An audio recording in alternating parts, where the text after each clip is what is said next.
This show is produced by the Hartman Media Company. For more information and links to all our great podcasts, visit hartmanmedia.com. Welcome to the Holistic Survival Show with Jason Hartman. The economic storm brewing around the world is set to spill into all aspects of our lives. Are you prepared? Where are you going to turn for the critical life skills necessary to survive and prosper? The Holistic Survival Show is your family's insurance for a better life.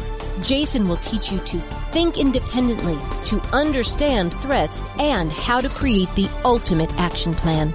Sudden change or worst case scenario, you'll be ready. Welcome to Holistic Survival, your key resource for protecting the people, places, and profits you care about in uncertain times. Ladies and gentlemen, your host, Jason Hartman. It's my pleasure to welcome Ilan Srulovicz, and he has become well known recently for standing up for police and being outspoken on the issue of identity politics. Ilan, welcome. How are you? I'm doing great, thanks. How are you doing? It's good to have you. So you're coming to us from my hometown of Los Angeles, right? Yes, sir. Excellent. And did you sort of make your mark as an actor, or what was the genesis of your career? Combination of the acting and the watch company. Mm-hmm. I started acting when I was young. I just always liked it. I liked expressing myself. Art was always something that was interesting to me. So I'd always been involved in that space. And I've been lucky. I've had a pretty good career. It was a lot of work. I got accepted on scholarship to a school in New York. And then I ended up on some TV shows. And then I had a really rough period where I couldn't get anything. And then lately it's been on a good upward trajectory. Right. And my watch company I started about 8-9 years ago. And I've always treated it as if they're art pieces you wear on your wrist. Mm-hmm. And I've been lucky there as well. It's gone well. Good stuff. So is being in The Walking Dead, is that your most recent part? No, I did The Walking Dead, and then I've done a bunch of parts since then. I was in a movie called Deepwater Horizon. I was in The Big Short, which was an Oscar-winning film. Yeah, Big Short was great. We talk about it all the time to our listeners because we cover so many financial topics. Yeah, and then I was in a Netflix series called Slasher, where I was one of the main actors, which is an anthology series. And right now I'm on another show which got put on hold with coronavirus. Mm-hmm. So good stuff. Okay, so share with us some of your thoughts on police. I mean, this is obviously in the news nowadays. It seems the world has gone crazy with identity politics. And I think we're going down a dangerous path on multiple fronts. This defunding of police departments, very, very dangerous idea. And identity politics is really, it can be very misleading and it can really obscure the truth. What are your thoughts? Well, I think anytime you classify people based on their race, based on their sexual orientation, based on their gender, I think you're doing a disservice to humanity. I think that's an easy way to dehumanize each other. That's a good way to segregate each other. It's also a good way to attack freedom of speech, because if you're not an individual, what you say fundamentally doesn't matter. You're represented by your group, right? If I'm defined by, let's say my mother, she escaped Baghdad, Iraq. So let's say I'm defined by that. That's my number one identity now. That's what defines me. And all my views have to come from the same kind of history and the group that represents that struggle or whatever that is. Then me as an individual has no real opinion. Right. I don't have any type of, self-fulfillment in the world. I'm defined by this. And so we're doing that to everyone. Right. We're saying this is your background, or this is your skin color, or this is whatever that thing. And so we're stealing people's freedom of expression, their freedom to think for themselves. And we see the negative effects of it very quickly. When you dehumanize people, it makes it very easy to be violent toward them, or to put them down, or to not have a free exchange of ideas. Yeah. It's interesting because, and you're making me think of one of my favorite quotes from Ayn Rand, which you probably know about what I'm about to say is, that there is no such thing as classifying people in groups. There's no such thing as group rights. And that's why identity politics is a completely misleading idea. There are only individual rights, because the smallest minority in the world is the individual. And, when you're classified by a group, of course, you have to take on every supposed belief that group has, and you are stuck in your history. And you alluded to that, but expand on that idea. Well, I mean, it's essentially just that once you're defined, essentially, like you just said, Ayn Rand put it perfectly. The individual is the ultimate form of freedom, is the ultimate place to define rights. The end result of identity politics, when broken down more and more and more and more, is that you realize inevitably, right, that someone's an individual. If you took identity politics to the highest degree, to the millionth degree, and looked for every difference that you could form a group based off of, it would get smaller and smaller and smaller until you realize this individual here is defined by all these unique qualities. That's where the beauty of humanity comes in. And we've also tied in this intersectional approach now where you're not allowed to only care about your own group. You now have to adopt the views of other groups which fit into the hierarchy of identity politics. In other words, if I want to go save the ocean, I also have to care about LGBTQ and I have to care about this. It can't just be about the cause I'm doing. Right. And yes, so tying into that issue you were talking about, history is once you perceive yourself and once you define yourself based on your history, if that may be oppressive or that may be one that is full of tragedy, you see no opportunity for yourself in the future. You do not see yourself as having authority over your own life. And once you don't see yourself as having authority over your own life, you can't succeed. It's a self-fulfilling prophecy because you're at the whim of everyone else. Mm-hmm. I'm in my position because the world put me here. Right. I'm in my position because society is unfair. I'm in my position because of my identity, because of my history. I have no way out. And if you can truly get people to believe that, then you can actually get them to not have opportunity, to not excel. Right. And what's so fascinating and just so wrong about this is that the people who are outraged, mostly on the left, of course, are the ones that are clamoring for rights.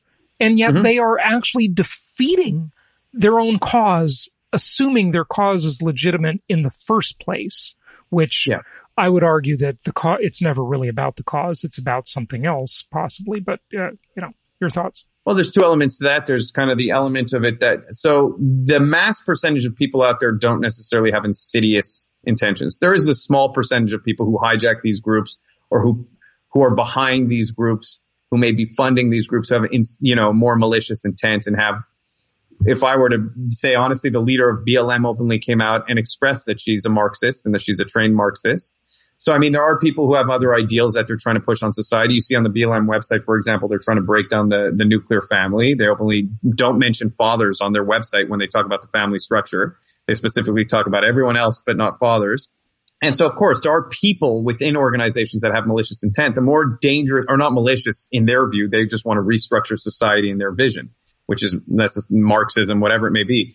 But the vast majority of people are persuaded under the guise of good intention. These are good-hearted people. And what appeals to them is these ideals of a perfectly equal world. Let's say a world without gun, a world where we don't need police. These are things that people look at. And if they're very empathetic and they're very sensitive and they're very drawn in by these things, they go, yeah, I really want to support this because I believe in this idealistic world. They can't disconnect themselves from the reality of what's going on.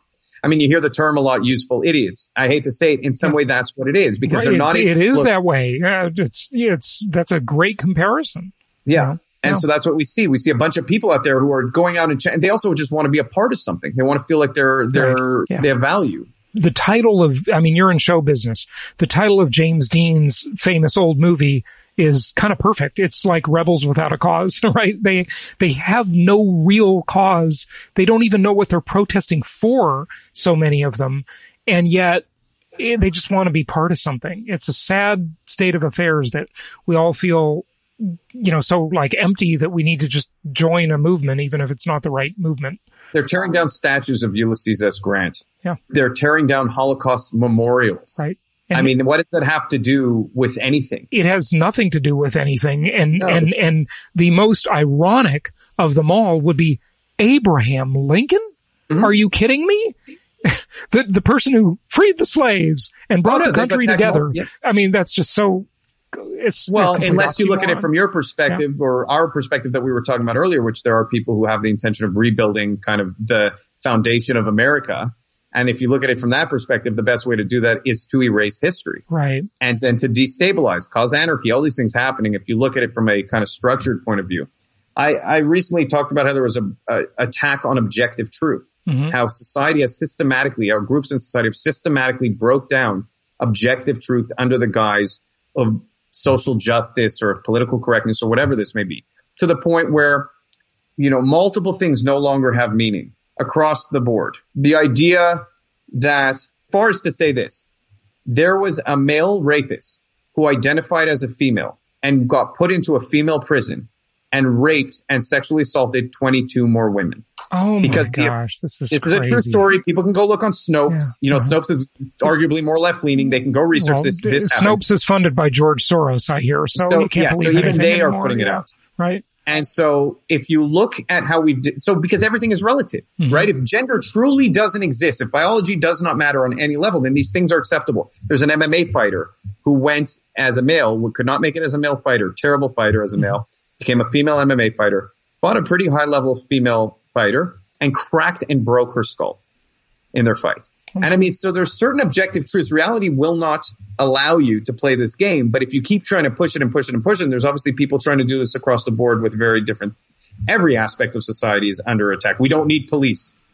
Everything, history is kind of revisionist now. Well, what's interesting about the we don't need police, do you know who stands to be the biggest victim of defunding police department? Women. Yeah. I mean, the savage nut jobs out there can just run roughshod and pillage and rape and do whatever they want if the police aren't there to stop it.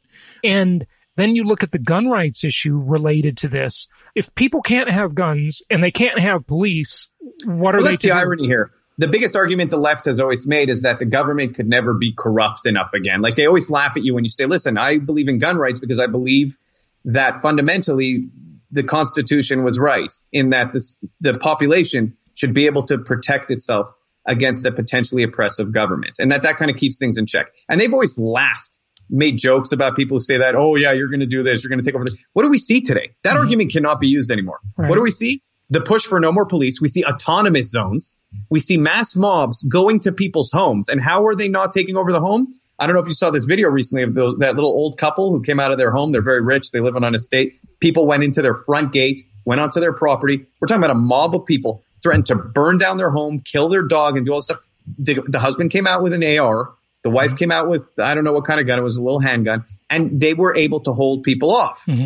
And so you're not going to convince me at this. And this, by the way, the mob is being protected by politicians at this point. So the government is endorsing mob mentality. Right. You're not going to tell me that guns, from this day forward, I never want to hear that argument again, that the government could be so corrupt that we need guns. So why is the government enforcing mob mentality? I have my own ideas, but I'd like to hear yours first. Well, I mean, it's for one, just objectively speaking, if I were to look at the timing, it's an election year. Right. The more chaos they can cause right now, the more they can put it on the incumbent. You're right. Yeah. And so I believe that's part of it. I also believe that there are, like we said, there's people who want to destabilize the country. I can see, again, objectively speaking, I see how multiple areas of the country have been attacked. It's on a social level, or art even has been attacked. It's controlled through, if you look at school, the notion that school is objective at this point, to me, education is false. We have 95% far left professors. The type of stuff taught in schools to my own niece and nephews that I've seen is, so I believe beyond just the police and beyond just, like we spoke about earlier, I believe there's ill intent behind it. Yeah, I agree. And, nobody's allowed to stop the party of their own voters. So the party being the riots, and look who that voting bloc is, right? It's all Democrat. It's 100% Democrat voting bloc. So, that's Joe Biden's biggest campaign rally ever. $4 billion Black Lives Matter raised, I think, in 2 weeks. $4 billion.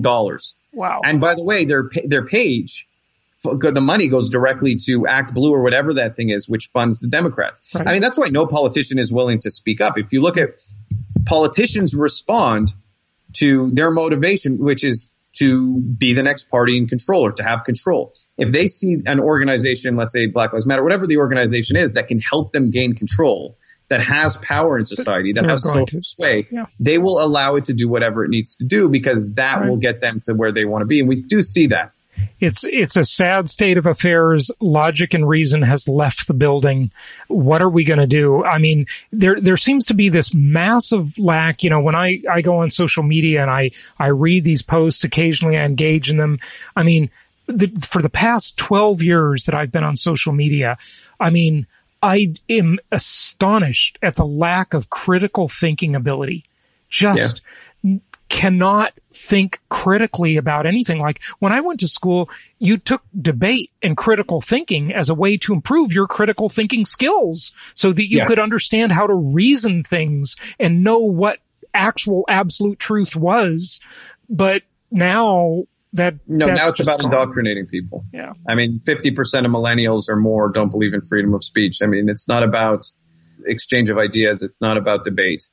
And so I don't know what you do. What I do see, which is definitely the wrong answer, is complacency. I see people scared to speak up. We've kind of given up on our freedom of speech, not out of, legislation or regulation against it. We've given up out of social pressure. Right. So we're just caving in. We're saying we're being weak about this. People should be out on the street being willing to say what they think. People should be out on the internet being willing to say what they think. At this point, the reason people don't is because no one else is willing to do it. So if no one else is willing to do it and you got to be the first one, you're scared your life's going to be ruined, because we see this every time someone speaks out. I mean, I felt like it was a risk just putting out a positive video of police. I felt like that could destroy my company. I felt like my family could actually be in danger. My brother called me up. He goes, look, people may dox you for doing this. They make, this, and that's the truth. That's the world we live in nowadays. But aren't these the tolerant people? Well, that's the hypocrisy of it. They're not actually, of course, we know they're not actually tolerant. And they do it under the guise of being tolerant. They do it under the guise of being the moral authority on a subject. And so it's very dangerous because it's not blatant. You look at, let's say, a far right, white supremacist, racist guy. He's kind of transparent. He's telling you what he thinks. Right, exactly. That's a good point. He's not trying to sway you through, what you see on the left is this mainstream ideology of obsession with race, of obsession with identity, of anti-capitalist ideals, of whatever they have to do to have control. And in my opinion, that is not the right way to approach things. The danger is that it's appealing to a mass percentage of the population because, again, it's under the guise of an ideal.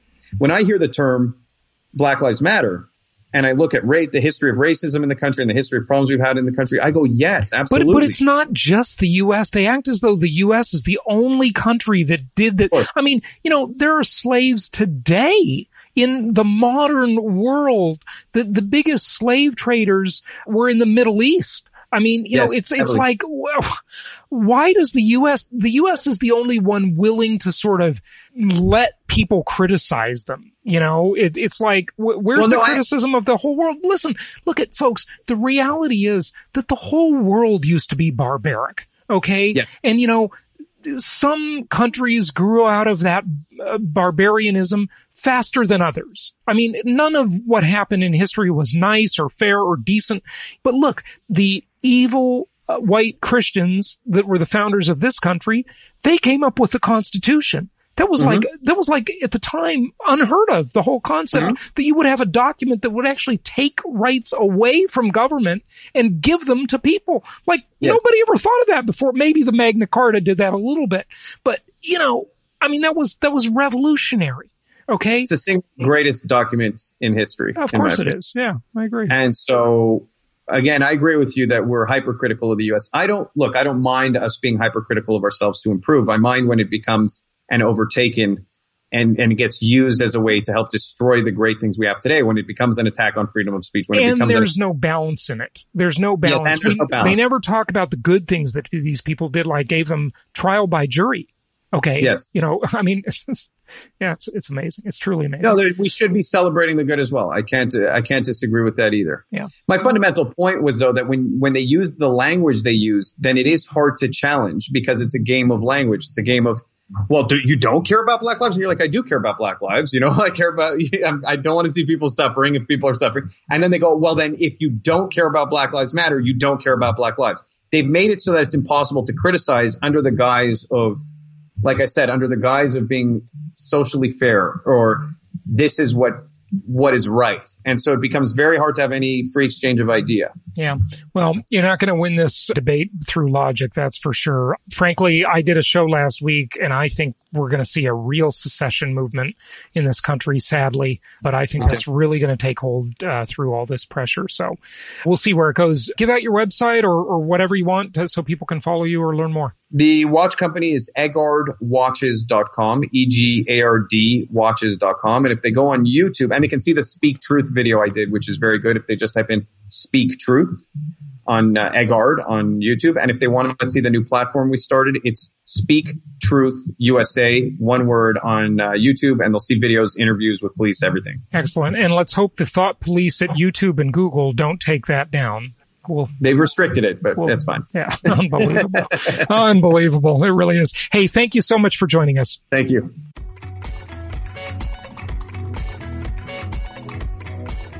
Thank you so much for listening. Please be sure to subscribe so that you don't miss any episodes. Be sure to check out the show's specific website and our general website, hartmanmedia.com, for appropriate disclaimers and terms of service. Remember that guest opinions are their own, and if you require specific legal or tax advice or advice in any other specialized area, please consult an appropriate professional. And we also very much appreciate you reviewing the show.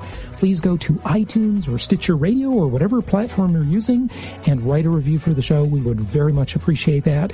And be sure to make it official and subscribe so you do not miss any episodes. We look forward to seeing you on the next episode.